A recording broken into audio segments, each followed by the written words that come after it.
Friends, आज हम trigonometry chapter जो है क्लास 10th का उसकी एक्सरसाइज 8.1 स्टार्ट करेंगे। ठीक है, कल हमने इसका बेसिक कुछ पढ़ा था, आज हम उसी को अप्लाई करते हुए 8.1 को कंप्लीट करेंगे। ठीक है, चलिए देखिए इस एक्सरसाइज 8.1 का ये मैं आपको पुरानी बुक्स के हिसाब से बता रहा हूँ। ठीक है, जो पुरानी बुक्स हैं उसमें ये 8.1 है एक्सरसाइज। तो उसका जो क्वेश्चन नंबर 1 है, उस क्वेश्चन नंबर 1 को अगर आप ढंग से पढ़ेंगे तो उसमें लिखा हुआ है कि in triangle ABC right angle at B। ठीक है, कोई एक ट्राइंगल है, लेट कंसिडर हमने एक ट्राइंगल बना लिया, एक राइट एंगल ट्राइंगल है, कुछ इस तरह से राइट एंगल ट्राइंगल है। इसका राइट एंगल B पे है। ठीक है, मतलब ये B पे आपका राइट एंगल ट्राइंगल, और बाकी हमारे A और C आप कहीं पे भी लिख सकते हैं। ठीक है, आगे बोलता है कि इसमें AB जो है, जो साइड AB है, इसकी वैल्यू आपको गिवन है 24 सेंटीमीटर, और जो इसकी साइड BC है वो आपको गिवन है 7 सेंटीमीटर, और आपको फाइंड आउट करना है that sine A into cos, नहीं इंटू नहीं है, sine A cos A and sine C cos C, इनकी वैल्यू हमको निकालनी है। ठीक है, अगर मैं मेंशन करूं तो AB, ये जो AB मिला है, ये मिला है मुझे 24 सेंटीमीटर का, और ये जो साइड BC है ये मिली मुझे 7 सेंटीमीटर की। ठीक है, तो सबसे पहली बात तो हमारे पास एक क्वेरी, हमारा एक डाउट ये आता है कि ये AC, जो AC है इसको कैसे निकालेंगे। ठीक है, अच्छा AC के बारे में कल मैंने आपको बताया था कि राइट एंगल के अपोजिट जो साइड होती है दैट ऑलवेज बी हाइपोटेनियस। ठीक है, ये हाइपोटेनियस होगी, और बाकी ये आपका साइड BC और AC ये इंटरचेंजेबली आपके बेस और परपेंडिकुलर बन सकते हैं। ठीक है, चलिए तो सबसे पहला टास्क हमारा यही है कि we need to find AC। अभी AC कैसे निकालें, तो राइट एंगल ट्राइंगल्स की प्रॉपर्टी में हमेशा हमारे एक थ्योरम लगती है जिसको हम पाइथागोरस थ्योरम कहते हैं, और इस थ्योरम का यूज करके हम ये AC साइड यानी कि हाइपोटेनियस फाइंड आउट करेंगे। ठीक है, तो चलिए तो हम लिखेंगे इन ट्राइंगल ABC अप्लाइंग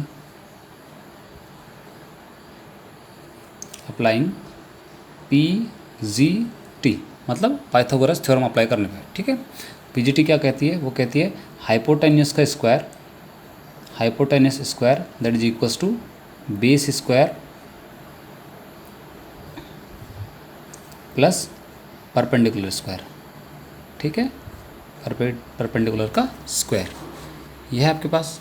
ठीक है, अब चलिए वैल्यू पुट करते हैं। अब हाइपोटेनियस, अगर इसमें ट्रायंगल को देखूं तो इसमें हाइपोटेनियस है मेरी AC, और यह मुझे निकालना भी है, तो यानी कि AC इसका square that is equals to base है मेरे पास। अच्छा, अब इसमें अभी फिलहाल हमें ये नहीं पता कि बेस कौन सा बनेगा और हमारा परपेंडिकुलर बनेगा, तो फिलहाल आप किसी को भी बेस मान सकते हैं, चाहे तो आप BC साइड को मान लीजिए, चाहे तो AB साइड को मान लीजिए। तो कंसिडर करते हैं कि ये 7, बेस हमारा 7 है, इसका स्क्वायर प्लस परपेंडिकुलर हमारा 24 है, इसका स्क्वायर कर देंगे। ठीक है, अब सिंपली इसको सॉल्व करना है हमें बस। तो AC का square that is equals to 7 square होता है 49 प्लस 24 का स्क्वायर, 24 स्क्वायर होता है 576।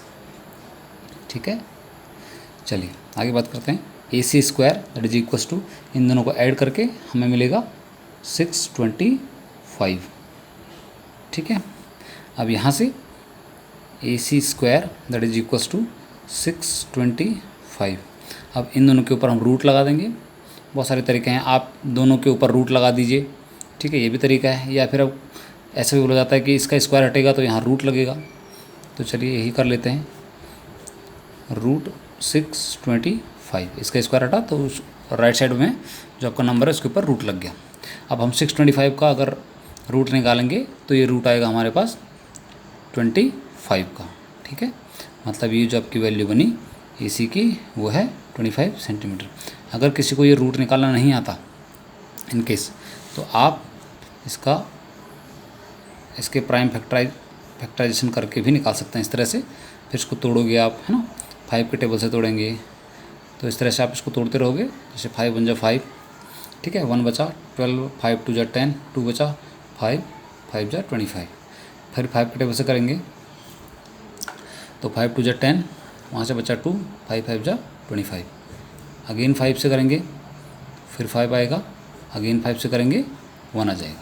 ठीक है, तो अगर यहाँ से अगर इसको देखें तो कुछ ऐसा बनेगा। ये मैं बस शॉर्ट बता रहा हूँ आपको। ठीक है, इसको अगर मान लो किसी को ये प्रॉपर पता नहीं है कि कैसे सॉल्व करते हैं तो इस तरह से आप इसको सॉल्व कर सकते हैं। तो अभी हम क्या करेंगे, जो फैक्टर हमने हमारे आए हैं ये, ठीक है, लेफ्ट साइड में सारे के सारे इनको एक साथ लिख लेते हैं। तो 5 × 5 × 5 × 5 4 टाइम्स है। ठीक है, तो ये क्या बनेगा, इनके अब हमें पेयर बनाने होते हैं। देखो 5 का एक पेयर, 5 का दूसरा पेयर, तो इसको हम लिख सकते हैं 5 स्क्वायर इंटू 5 स्क्वायर। अब ये जो पेयर बना है इस पेयर में से एक 5 बाहर, फिर अगला जो पेयर बना है उसमें से भी एक 5 बाहर, दोनों के साथ मल्टीप्लिकेशन, और ये रूट का साइन यहाँ से हट जाएगा। ठीक है, तो ये कितना बना 5 × 5 दैट इज़ 25 सेंटीमीटर।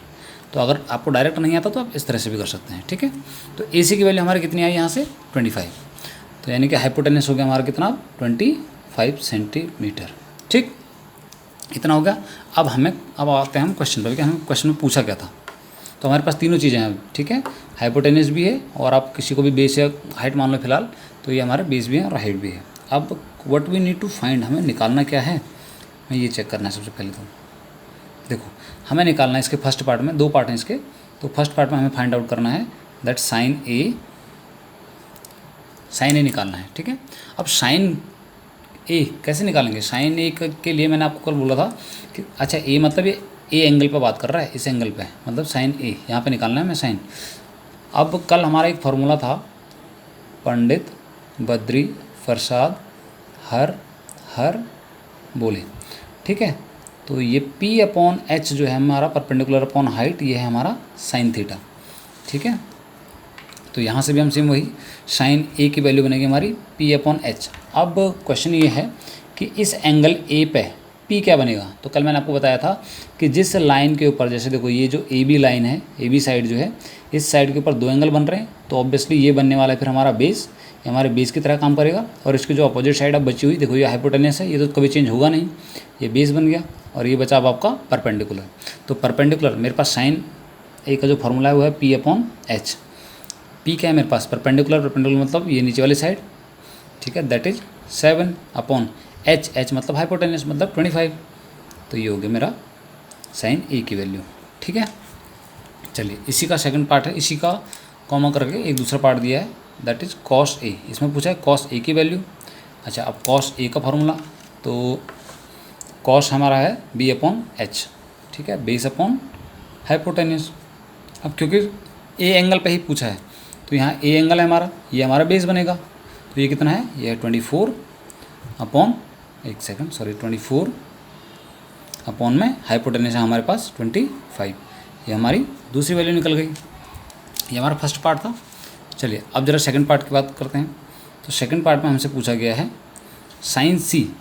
अब ज़रा ध्यान से, ठीक है, ये है साइन सी। साइन सी मतलब अब इस एंगल पे पूछ रहा है, ये साइन सी पे।